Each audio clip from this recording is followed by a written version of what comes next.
You're listening to a podcast of spurious morality.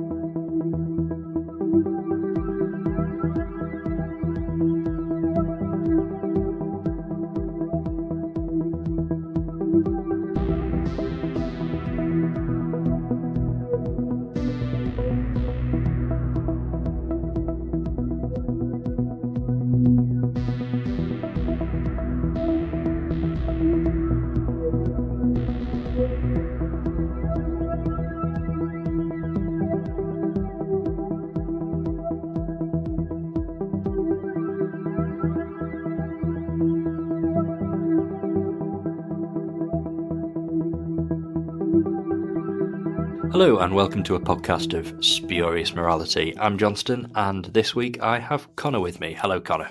Hello. And we're doing a coffee bar again. We're going in without a plan because why spend time planning your podcast when you can just make it up on the spot? That's the thing. There's so many other people you listen to, and it all sounds so off the cuff.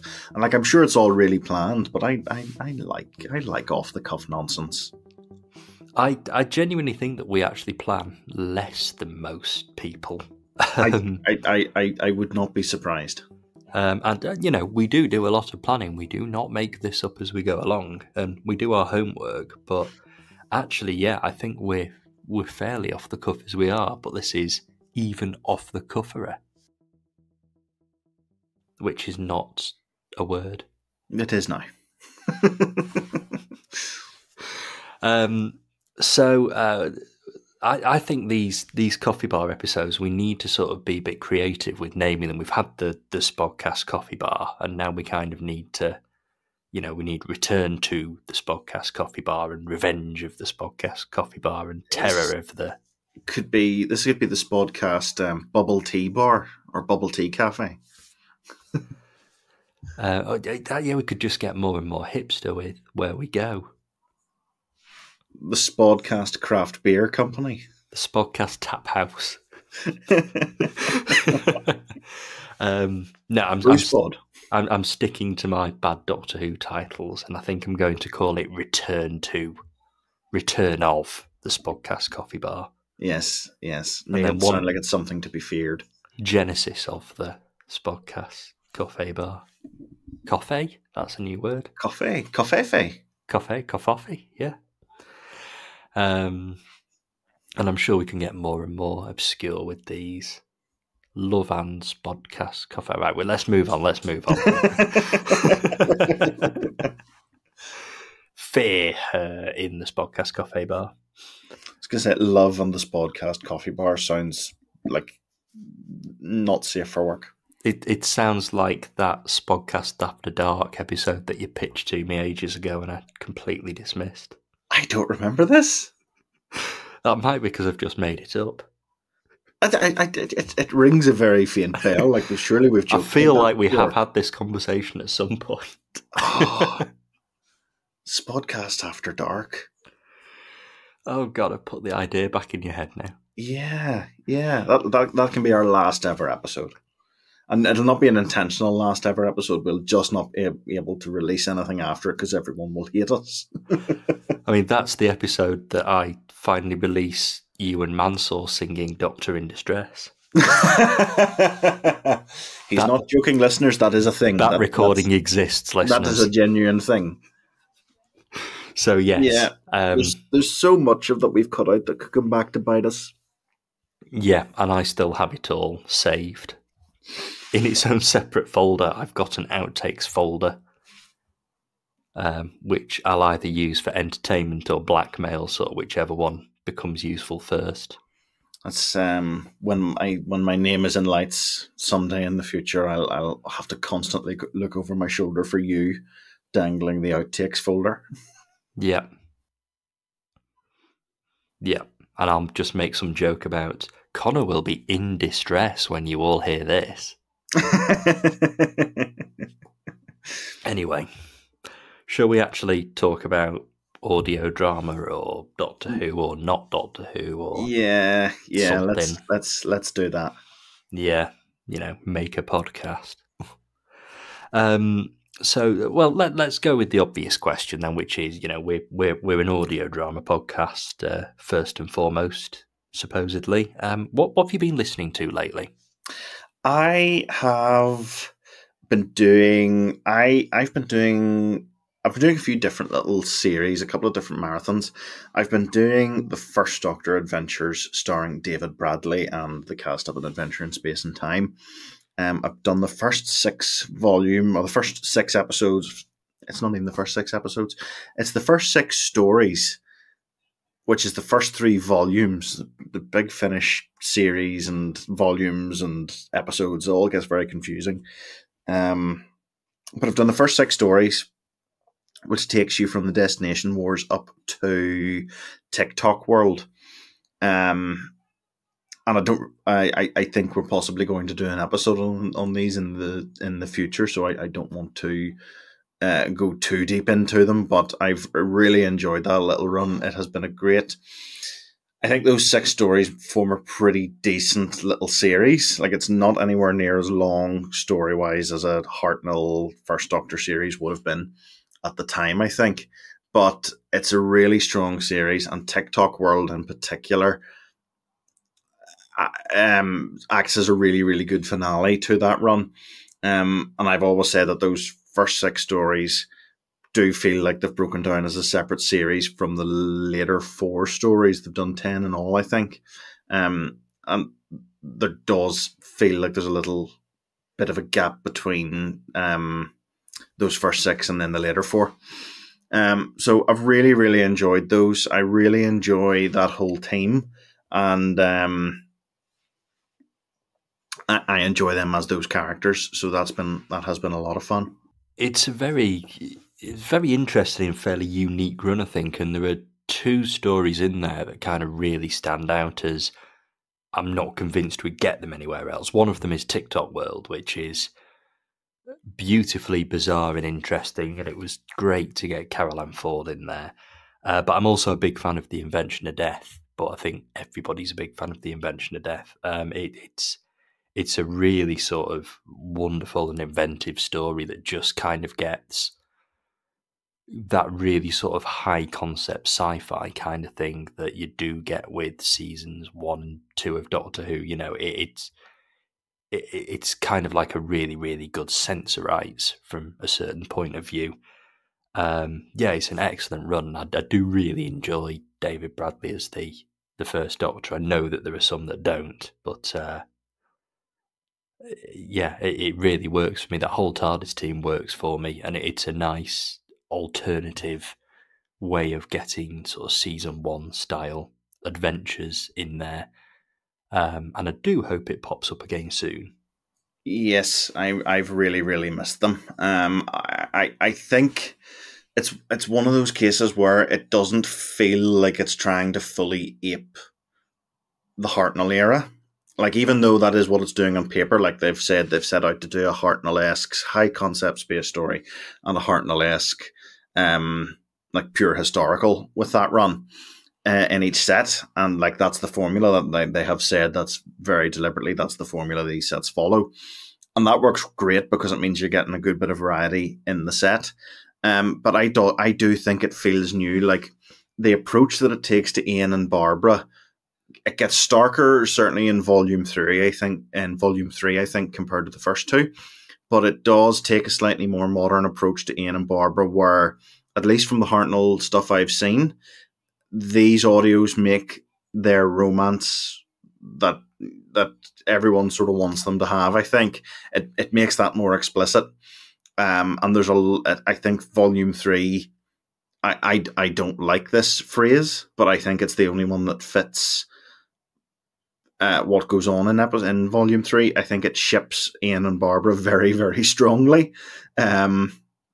And there's definitely a few moments in there where it's playing those 2 off against each other in a very romantic sort of way.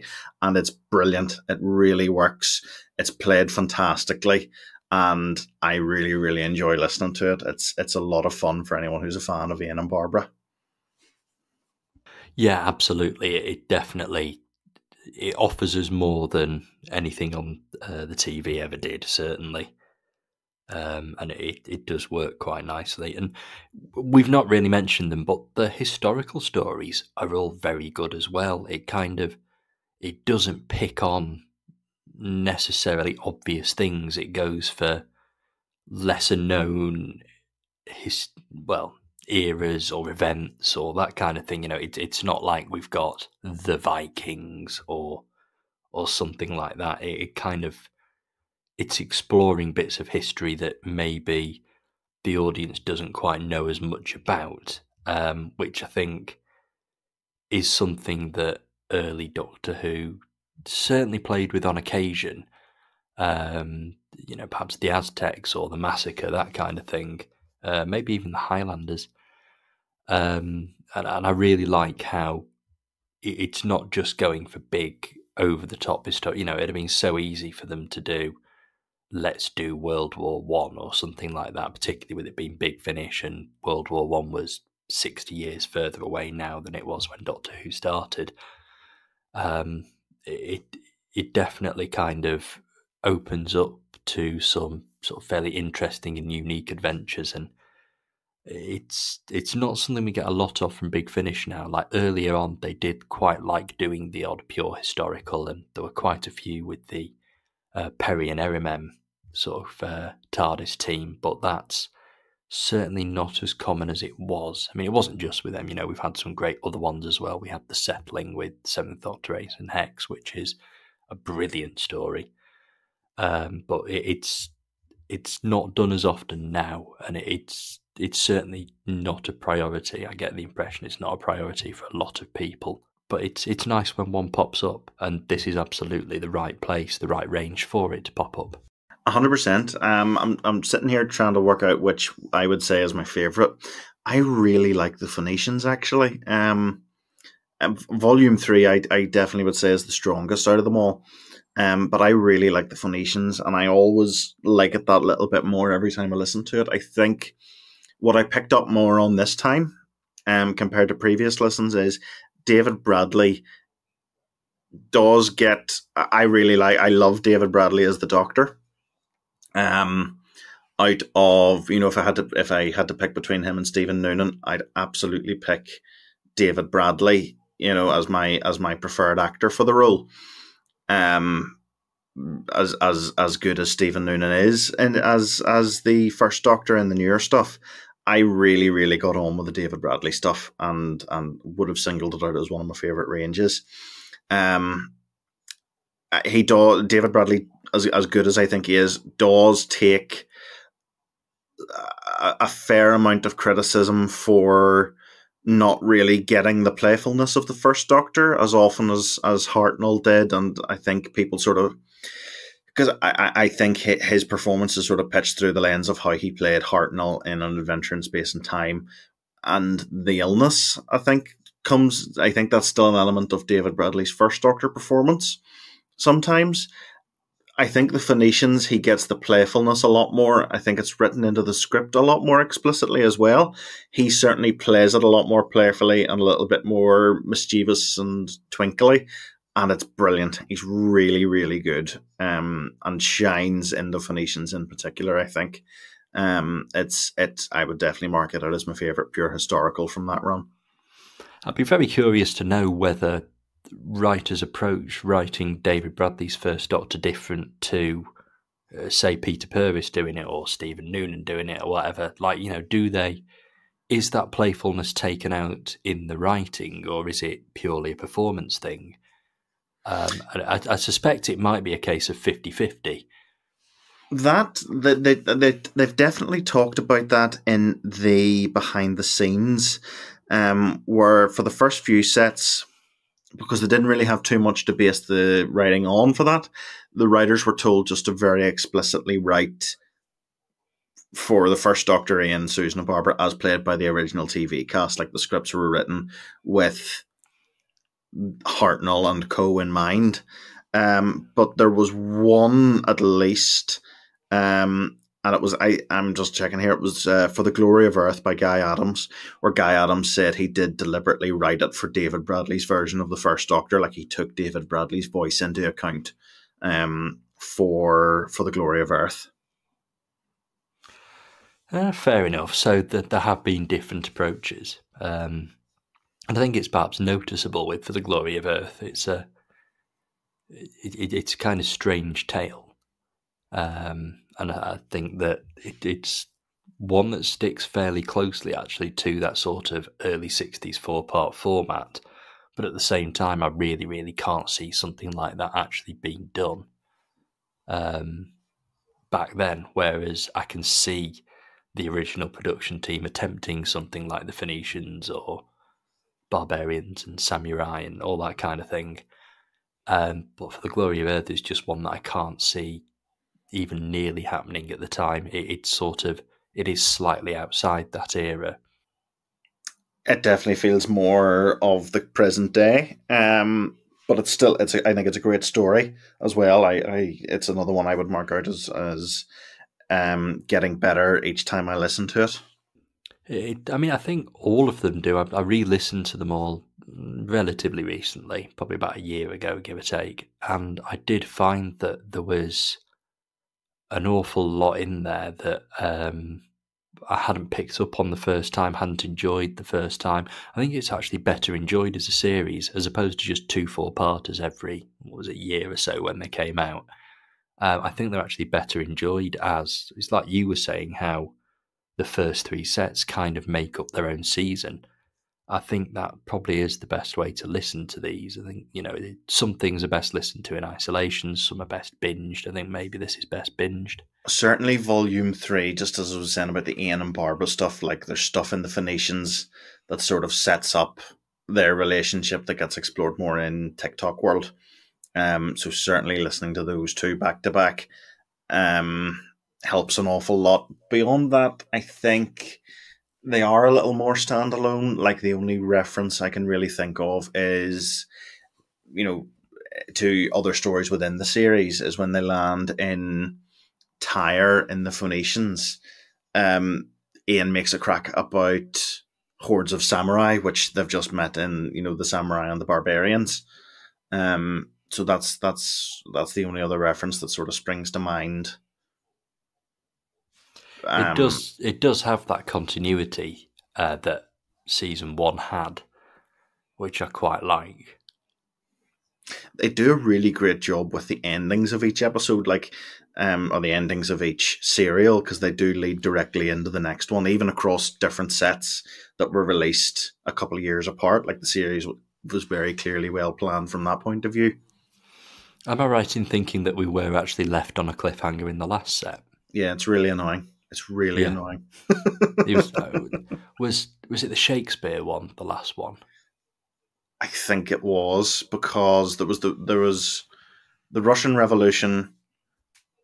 No, it was the Daleks, the Return to Skaro, and then the Russian Revolution, then For the Glory of Earth, and then the William Shakespeare one. Yes, it was, and it ends on a cliffhanger. I think the TARDIS comes under some sort of influence and takes off of its own accord. The Doctor and Ian lose power, but the ship's still in flight, that sort of thing.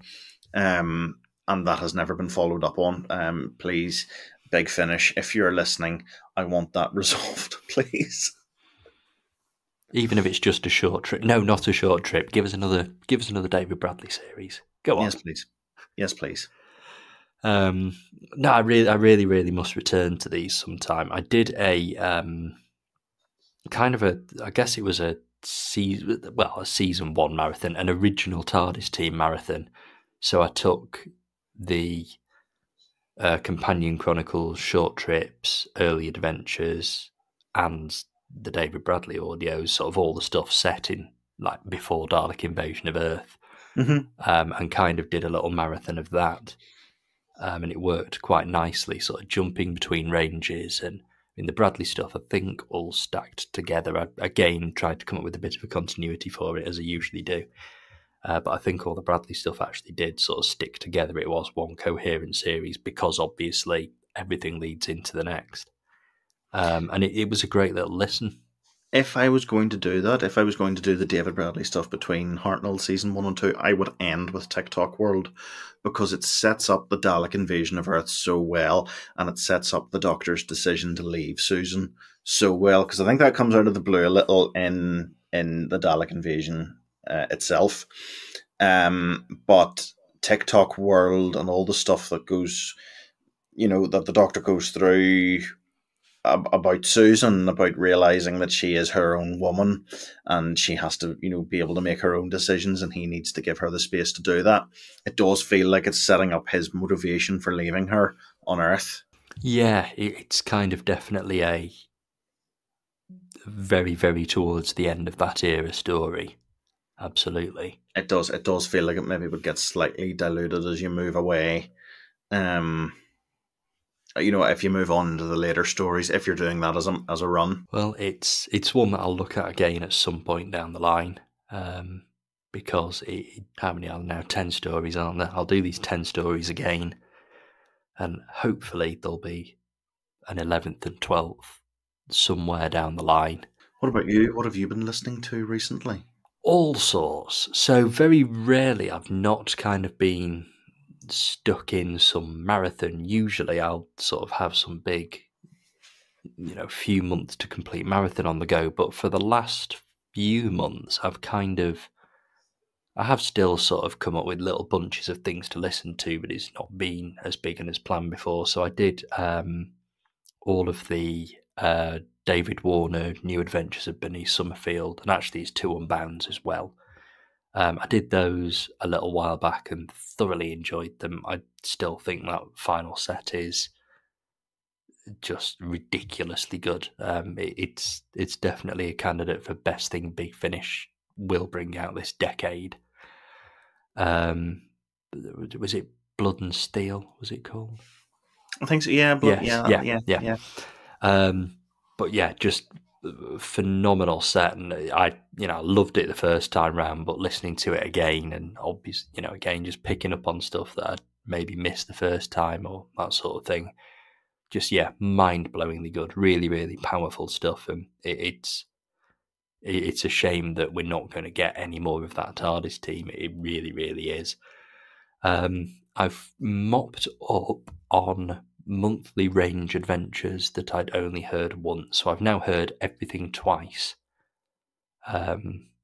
For anybody that is interested, I think the last one I heard twice was An Alien Werewolf in London.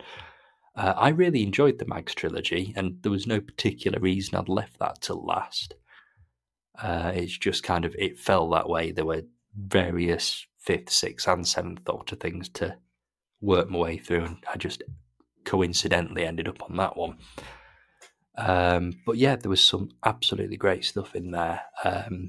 Quite a lot of solo 6th Doctor stuff, which I think was generally there was a lot of solo stuff anyway. Again, I'd not consciously ignored solo Doctor stuff, but then again, it doesn't fit as well into marathons, listening orders, that kind of thing, as, let's say the 6th Doctor and Perry.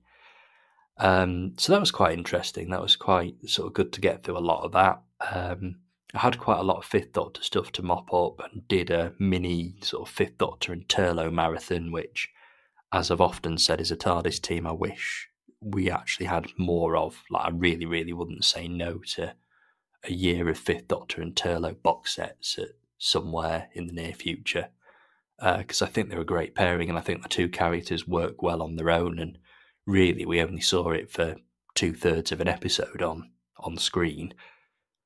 So it's kind of some new, still fairly unexplored territory for Big Finish to play with. I'm surprised they've never been tempted to throw a new companion in there, to be honest, in that Resurrection of the Daleks, Planet of Fire gap. That's a point, actually. I never thought about that.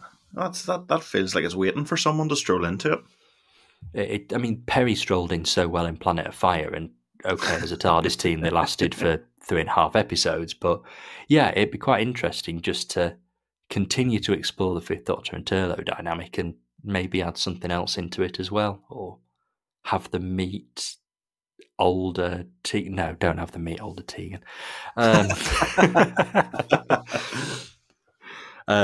But yeah, that sort of thing. It's a really nice little era, and actually, there's not all that much to listen to. I'm trying to remember off the top of my head what it was now. The Phantasmagoria, Lugaroo, Singularity. Is that Primeval one in there? No, Or no, Primeval. that's no. Sorry, I'm Nissa. thinking of Yes, I'm thinking of Singularity. Sorry, That's it. Bad fan. -1 point. There's the Memory Bank, which is one of my favourite anthologies. Actually, I do quite like that one. There's, I'm trying to remember its name, the one that came towards the end of the range. Oh, the Blazing Hour. Blazing Hour, that's the one, which is just absolutely fantastic. Like that, it's proof that there's definitely still room for Fifth Doctor and Turlough stories, even though the second ever Big Finish Doctor Who was a Fifth Doctor and Turlough story. The fact that Blazing Hour was so good at the end of the range, it really was like the last big oomph of that range, the last big hurrah. There was such a good little run of stories right at the very end of the range. Like, I think they knocked it right out of the park at the end. I've always questioned whether actually, because due to COVID-y mainly, I'm assuming, reasons, they kind of had to ditch the trilogy format. I do kind of wonder if actually they worked better without. It was like a shot in the arm, really. Like, I miss my biggest caveat with the whole end of the range is I miss Sylvester McCoy in there a lot, because I love the Grey Man of the Mountain, but it felt like I got very Davison and Colin heavy towards the end, and I think Sylvester's presence would have really lifted things. But those last couple of stories, like Plight of the Pimpernel, is one of my all-time favourite Sixth Doctor and Perry stories. It is the best I've heard with that TARDIS team, no doubt. The Grey Man on the Mountain I listen to every Christmas without fail. I love it so much. Blazing Hour is an absolute cracker, and I actually really like the end of the beginning as well, because it feels like it has harked right back to the start of the range, and it has done that deliberately, obviously, with the whole Sirens of Time thing. But even the stories themselves, there's something just in the quality of them that feels early days. And I know we've had several box sets of them since then, but that Eighth Doctor and Charlie story right at the end of the main range feels really special. Just harking back to the early 2000s atmosphere and Paul McGann and India Fisher having a bit of an adventure in London. That was my highlight of the whole piece, really. I also think that it gave us an opportunity to explore some TARDIS teams that we hadn't seen for a while. Like, we hadn't had Constance with the Sixth Doctor without Flip for a long time, because there's an ongoing story there. We hadn't had the Seventh Doctor and Ace for a long time, because there's an ongoing story there with Mel. And, before that there was Hex, and even, Ace turned up during the Mags trilogy. But there wasn't anything just solo Seventh Doctor and Ace, so that was great to get. Sixth Doctor and Perry, actually a team there's very little of at Big Finish. It's kind of inflated by the Lost stories. Obviously there's a full season's worth there, but actually when you look at the monthly range, there isn't an awful lot. So it was great to have them back. And as I've already said, Fifth Doctor and Turlough. So yeah, it gave them an excuse to just kind of play with companion pairings, TARDIS teams that hadn't had anything to do for quite a while. Again, Eighth Doctor and Charlie, at that point, there hadn't been anything from those two for a while. I know we've kind of been spoiled by Eighth Doctor and Charlie content recently, but even then, a few years ago, it was quite a different thing, really. Do you know what I loved so much? And I remember listening to the trailer of that story before I looked at the cast list and anything. And I jumped for joy when I heard that there was going to be the companions in it. Like, I jumped when I heard Charlie's voice. I was delighted to hear Turlo and Mrs. Clark, because so often in these multi-doctor extravaganzas, you miss out on companions. Like, out of time, the only thing that could possibly have improved out of time was hearing Donna and Layla, meeting each other in the Fourth Doctor and the 10th Doctor and whatnot. That seems to be, like, I think whenever people think of big multi-doctor adventure, they focus on the doctors themselves a lot, and quite often the companions sort of get left in the lurch. Whereas with, they do sort of take a back seat eventually, even in the end of the beginning, I have to admit. But you do get a lot of really funny, really nice and charming interaction between, like, Mrs. Clark thinking that the Eighth Doctor's a bit of a dish, thinking, Charlie and Turlo being introduced, and it's like, surely you remember each other, and it's like, nope, not at all. Because they've, I'm assuming they've met. I think that was a reference to the Fifth Doctor in remembering Charlie from Light at the End, that sort of thing. Or from Zagreus possibly as well. I don't know, but it's a nice little callback to those previous sorts of adventures. I really rate companions getting in on the multi-doctor action, because it always feels nice and special, and just that extra little bit of fun to proceedings. I quite like the fact that the Seventh Doctor Last Day, of which we've only had part 1 so far, it's a multi-companion story, but the Doctor's not actually in it that much, and we've got companion pairings, Seventh Doctor companions, but sort of, you've got Ace, who kind of interacts with everybody, but then you've got the Mel and Bernice team going off and doing their own thing, and stuff like that. I'd have actually particularly enjoyed it being a companion-focused crossover, and I do think that the Seventh Doctor, perhaps more than any other Doctor, is defined by his companions, so that works really well. It's something I'm really enjoying about that. Do you know what the best part of now? I don't want to comment on the whole quality of The Last Day just until I've heard the final set, because it's very much still an ongoing story, and I don't think it's fair to comment on it at this stage, until we've heard the whole thing. But agreed.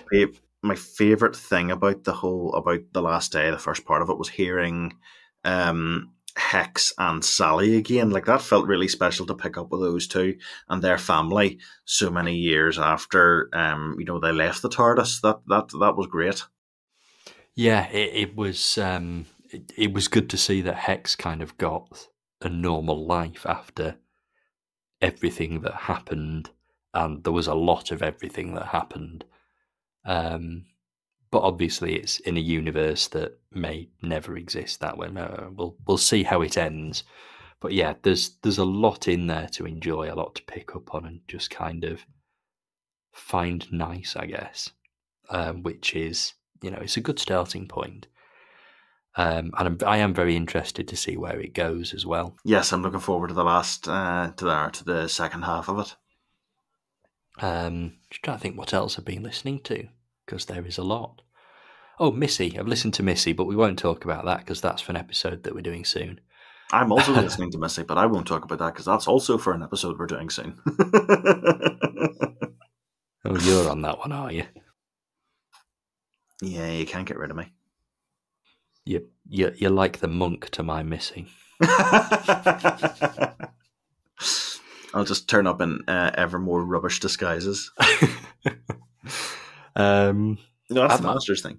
I've also listened to quite a bit of not Doctor Who stuff recently, and I think I've kind of picked up and indeed completed my every episode ever marathon that I've been doing for years, and I've never sort of committed to watching so many episodes per day, month, year, whatever. I've just kind of, when I've fancied watching Doctor Who, I've just put the next one on. So this has been going on, it must be about 7 years, I think I've been doing this. So I started with An Unearthly Child, and I got all the way to The Power of the Doctor. I thought I'd save the 60th specials and Church on Ruby Road for just before the new series, and I've only just seen them. Obviously, they've been on in the last couple of months. And so I've been watching a lot of Doctor Who. I've kind of got through the second half of Capaldi and Jodie Whittaker's era over the last 6 weeks or so, 8 weeks. And I've, as a result, haven't listened to as much. I do kind of struggle to have one audio and one TV Doctor Who story on the go at the same time. So I've kind of used it as an excuse to go and listen to other things. So I've been sort of picking up on a bit of BBC radio content that I've not sort of heard. So I've caught up on Dead Ringers because I missed the last series. I've been listening to the Charles Paris mysteries with Bill Nye as Charles Paris, and they're a lot of fun. They're very funny. They're based on novels by Simon Brett, and they're a lot of fun. They're really good to listen to, and they're conveniently they are 4 half-hour-long serials, so it's not too different to listening to Big Finish, really, in terms of the time it takes and that kind of thing. 4 half-hour episode serials. That's what I mean.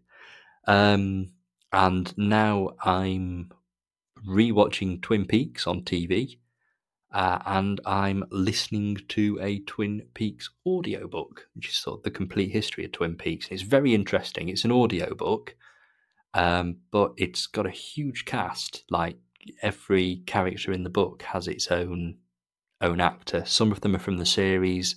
Many others are sort of actors that you'll know the name from various series, that 24, all that kind of thing. And it's very interesting. It's somewhere sort of halfway between an audiobook and an audio drama. Very much a book, but obviously all the characters are cast. So yeah, it's a very, very interesting listen, and I'm about halfway through that now. Thoroughly enjoying it, and Twin Peaks is very, very good for sort of audiobook content that has been done by the cast or by a full cast or in an interesting way, and all that kind of thing. It's a very, very unique and abnormal TV series, and naturally the tie-in audiobooks are also unique and abnormal. So yeah, that's a great listen. I'm going to do the BBC Radio Lord of the Rings again at some point. It's been a couple of years since I heard that. I think you're sort of having a go at that as well, aren't you? Yes, I've heard the first one so far, and I have the other 2 lined up. Did those over Christmas.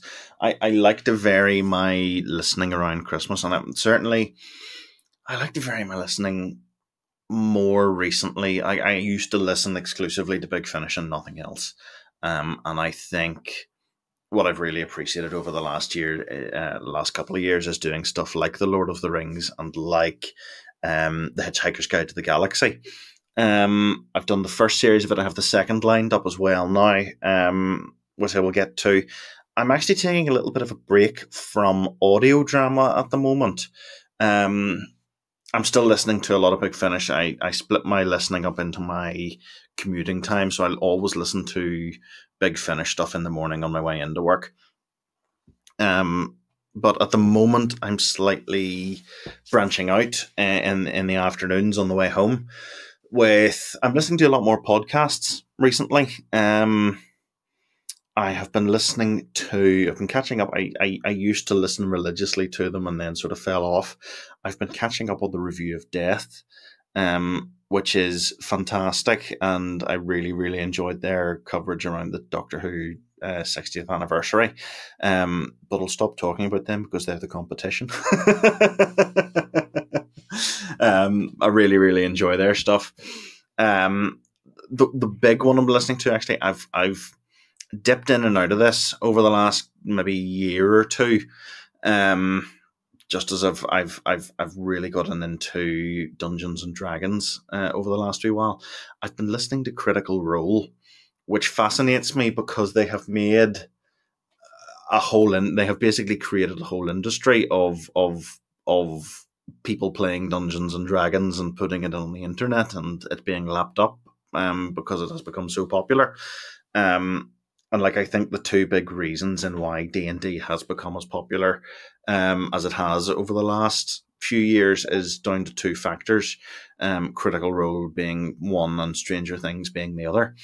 But it's fascinating. Like they post a weekly schedule each week, and there's like 2 D&D shows, and then one of a game that they've made themselves. And people tune in to watch. I suppose it ties in with the whole Let's Play, like YouTube. Sitting down to watch someone else playing a game. But I listen to the audio version. But anytime I tune into the YouTube video version, it's such a high production quality. Like they have built their own set with video screen walls that they can change to match the environments the characters are in. They've got this massive custom table that means they can all sit around in. I think it's triangular in shape. That they can all see each other, and they can squeeze the cameras in at a fairly natural angle to see each member of cast. It's really incredible. Like I know anyone who has followed them for a few years is going to be saying to me, like catch up. This is not new, but it's a fairly recent discovery for me. What I don't like is whenever like there's whole swathes where they'll spend hours in each episode. Like each episode's 4 hours long, and they'll spend whole swathes of those sort of locked in combat, going over very technical rules and who moves where and how much damage is done. That's very difficult to listen to, certainly on the audio version. But the in-character sort of role-playing parts are fantastic because these guys are all voice actors. Like they're all professional voice actors. Like there's cast from what was that one? Oh, Last of Us. There's voice actors from it in this. And like Matt Mercer, who is he runs it, he's the dungeon master, is the voice of Ganondorf now in The Legend of Zelda, and Minsk and Boo in Baldur's Gate. So that's it's fascinating, and it's really, really cool to hear these guys sort of improvising and bouncing their characters off each other, doing like serious. It's not serious. Like it's not. It's very, very whimsical and it's very funny. But like they're properly acting it out, and it's great to hear proper actors doing that. I mean, you've convinced me to stop listening to this podcast and go to that one instead. There's a lot. Like they've done an episode each week for the last like 6 or 7 years now, something like that. At this stage, like I have been listening on and off, as I say, for about 2 years, and I'm only on like episode 12 or 13 of the most recent series. And I look to see how many they're on. They've done about 90 altogether in this one series. Like each series they do runs into a couple of 100 episodes. Like there's so much of it to catch up on, and I'm fully I've come to terms with the fact that I am not going to catch up, anytime soon. I just like dipping in and out and listening to it every now and then. I suppose before we go, as we've nearly run out of time talking about that, what are you planning on listening to? What are your next listens going to be? I actually don't know. I'm in the middle of Dalek Universe at the moment, and then I'll be jumping back over to Missy. I'm really looking forward. I think I've only done each set of Missy once before, so I'm going back to those. I would love to do. I did an Unbound Doctor and Benny run through a few years ago. I think I need to do another. That'll be a thing. I'm looking forward to a lot of the new stuff. I was delighted to get the first episode of Sontarans versus Rootons for the Northern Ireland connection. I'm really looking forward to the rest of that series because I really like the mix of doctors they've picked out.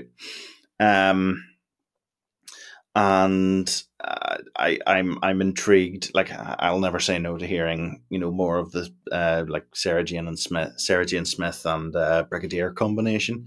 I'm delighted we're getting a little third Doctor story with those guys.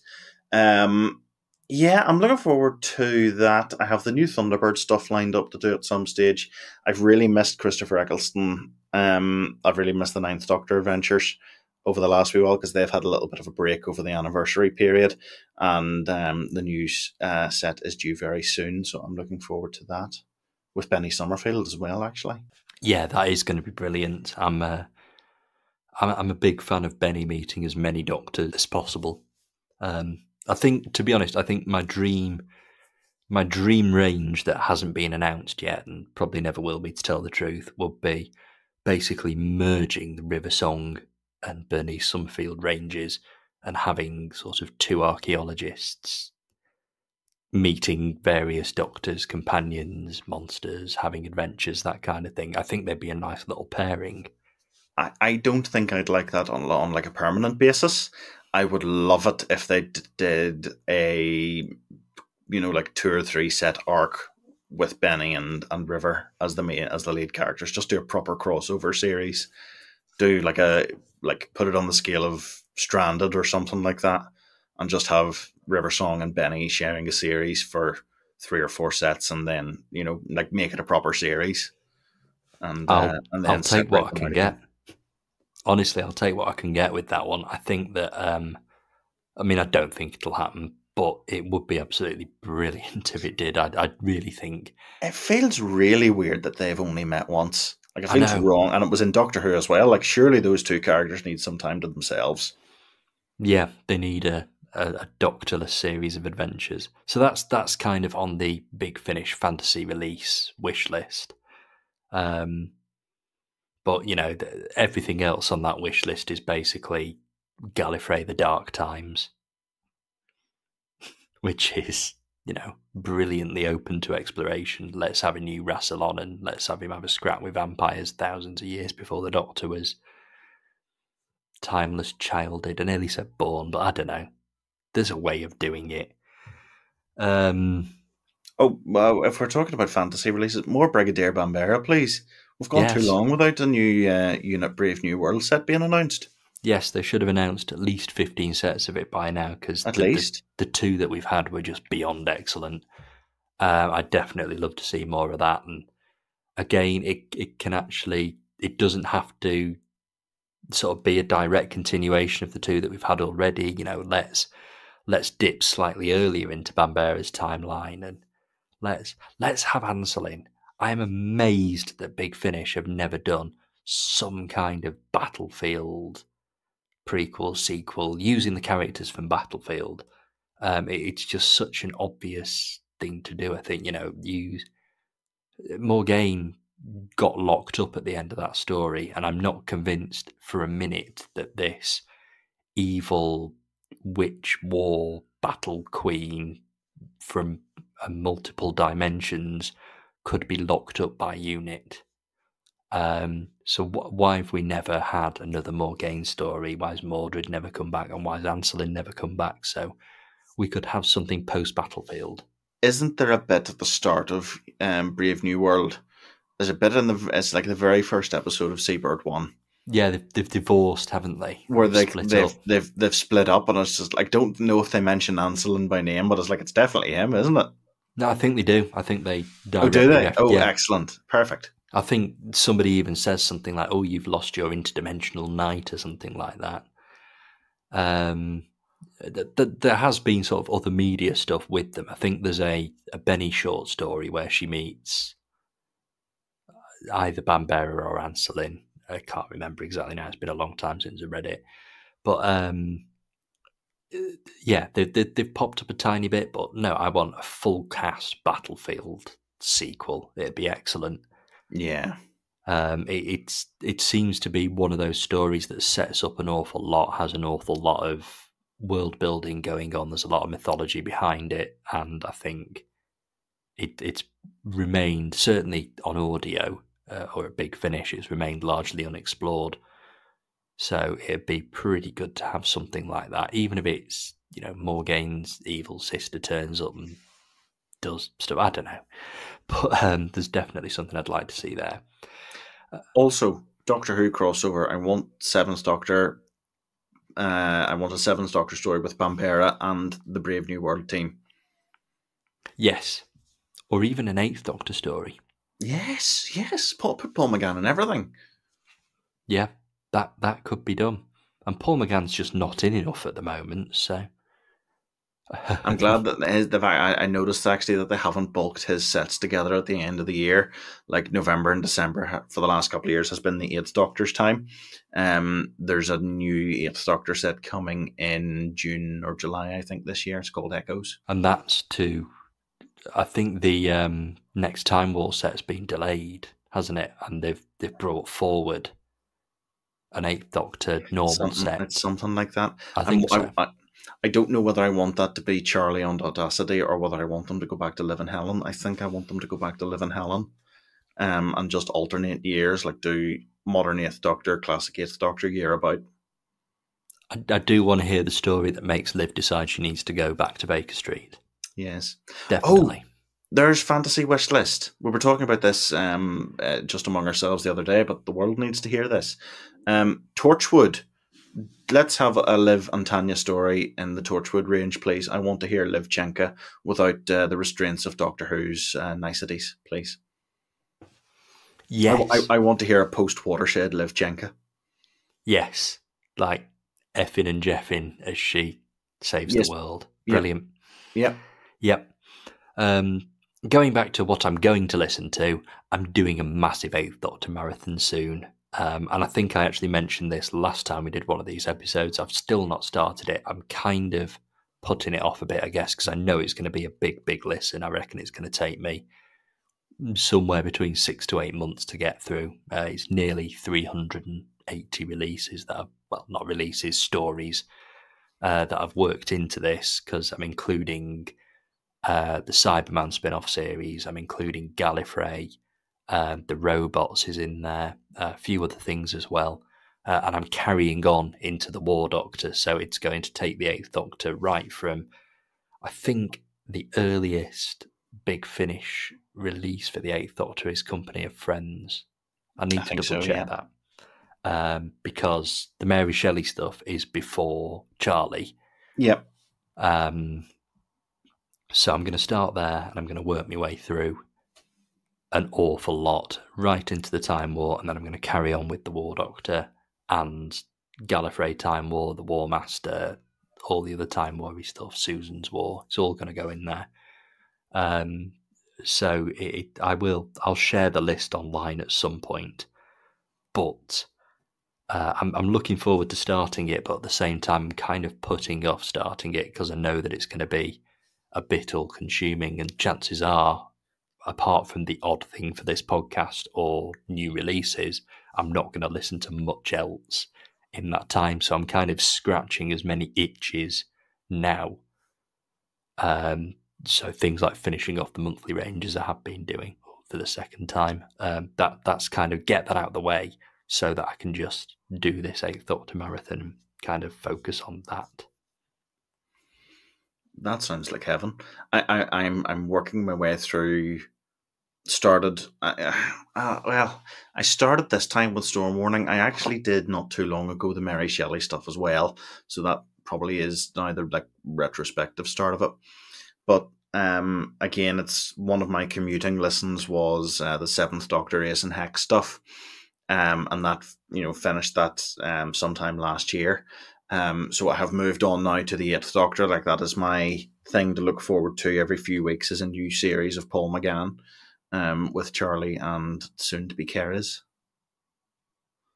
I've heard it all before, but I haven't heard the Lucy stuff since maybe the middle of COVID, like 2020. I think it was the end of 2020, 2021. Haven't heard any Lucy Miller stuff since then. Bar the Further Adventure set, I think we did an episode on. Really looking forward to revisiting those, but I'm putting it all off until I've redone the Charlie stuff. So I think my last Lucy Miller stuff was probably at the very, very start of COVID. I think it was one of the first things I went to when we went into that first lockdown. So by the time I get to it on this, it'll be probably 4 years, which is a long time. Blood of the Daleks has been remade about 10 times since then. Yes. Chris Chibnall's done it. It's a great story, though. It's a very strong start to a series. That was excellent. I keep getting an urge to listen to it, and I can't. I must hear The Girl Who Never Was first. Yes, and The Girl Who Never Was is a great story as well. It was a real, like, it needs following up. Back to the fantasy list. Come on, Eighth Doctor and Charlie after Girl Who Never Was. Well, after Charlie Pollard Series 2. That needs to happen. Absolutely. Like, they need there needs to be some kind of end to that story. You know, they need to know that each other's not dead. I know that it's this great big tragedy, but it's a great big tragedy that we've all lived with for 15 years now. And then some.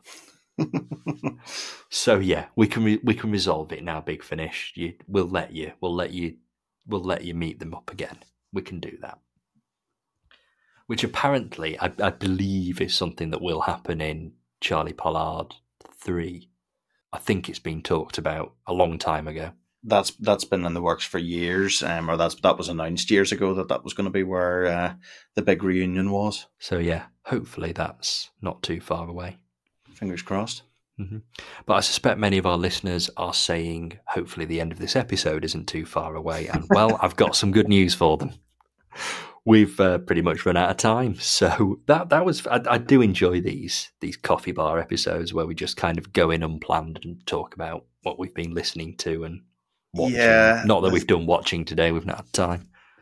This has been a lot of fun. We will do more. Indeed. Are you saying that the Spodcast Coffee Bar will return? Well, it has returned. With the terrible revenge of deadly vengeance? I suspect next time it will have revenge. As it should. Yes. The Spodcast Coffee Bar in space. Dun, dun, dun. I'm just ripping off season 12 titles now. We won't go with the Spodcast Coffee Bar experiment. That sounds like another one of the Spodcast After Dark spin-off.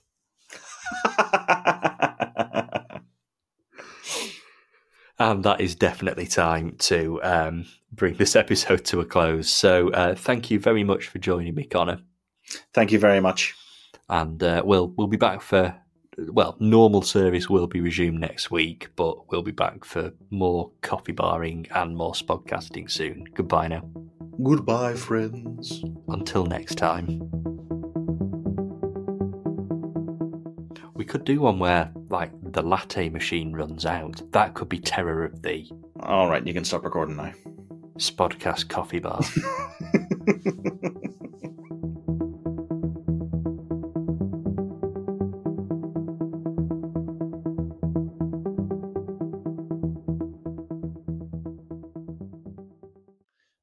We've been doing sound effects recently. Where's the coffee vending machine sound effects?